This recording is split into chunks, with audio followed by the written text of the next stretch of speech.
During part of his interview on the Flagrant podcast last week, hosted, of course, by two comedians who essentially made fun of Donald Trump the entire time to his face without him even realizing it. But at one point, Donald Trump decided to take it upon himself to essentially destroy his entire legal defense. Here's what happened. Well, even before I tell you what happened, let me remind you of the backstory here.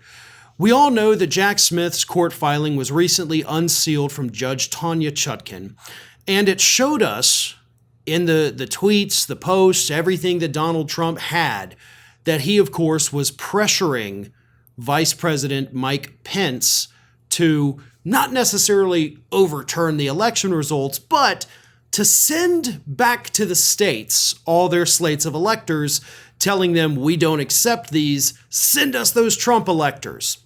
And that, of course, is a central point in Jack Smith's prosecution of Donald Trump. Like, he did this, tried to get Pence to do it, so that's illegal. And Donald Trump, being the dumbass that he is, was asked by the hosts on this podcast, these comedians, about Mike Pence. And Dumb Donald said this. Well, it's a shame because he and I had a very good relationship. And then Andrew Schultz, the co-host, said he's just hanging out somewhere. Of course, referencing the hang Mike Pence comments that protesters made on January 6th, which Donald Trump, of course, didn't seem to understand. But then Trump continued and said, quote, he couldn't cross the line of doing what was right, in my opinion. Some people would disagree with that, but he had the right to go and put them before the legislatures and have them reassessed because they found out a lot of bad things. And he had a lawyer that said he didn't have that right, but he did have that right. And you know why we found out that was true? Because they changed the law after the election so he couldn't do what I said he could do. They basically changed the law to say that once the electors are sent to Congress, those are the electors. But if there are severe abnormalities that are discovered, then the discussion can take place. But no, it's unconstitutional to try to take the certification away from Congress and put it back into the states, is what the law says. And for the record, that law was passed with overwhelming bipartisan support.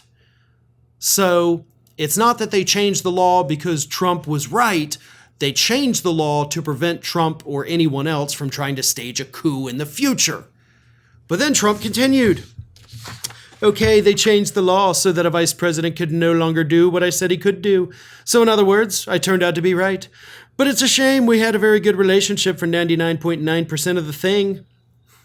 Of the thing. You mean your administration? That's just a thing now? Anyway.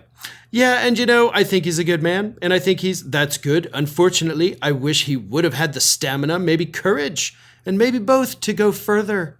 Because we have to have honest elections in our country, and if we're afraid to challenge an election, we're in big trouble. No. If we're afraid to challenge an election, we're in big trouble. No. If psychopaths like you continue to challenge election results, we're in big trouble. Now, Donald Trump was not under oath when he said these things. However, they can be used against him in court. Because as I said, this destroys whatever legal defense Donald Trump may be trying to push once he gets to those January 6th trial. He is literally confirming everything Jack Smith accused him of doing in that unsealed court filing. And he is so dumb that he doesn't even realize that's what he just did. I'm sure those hosts, because they seem exceptionally smart, they understood it. They knew what they were getting Donald Trump to accidentally admit to. And they just kind of sat there chuckling among themselves, Donald Trump not understanding what was happening. But this is big. He is now on tape in an interview basically admitting to every single thing that Special Prosecutor Jack Smith is accusing him of doing.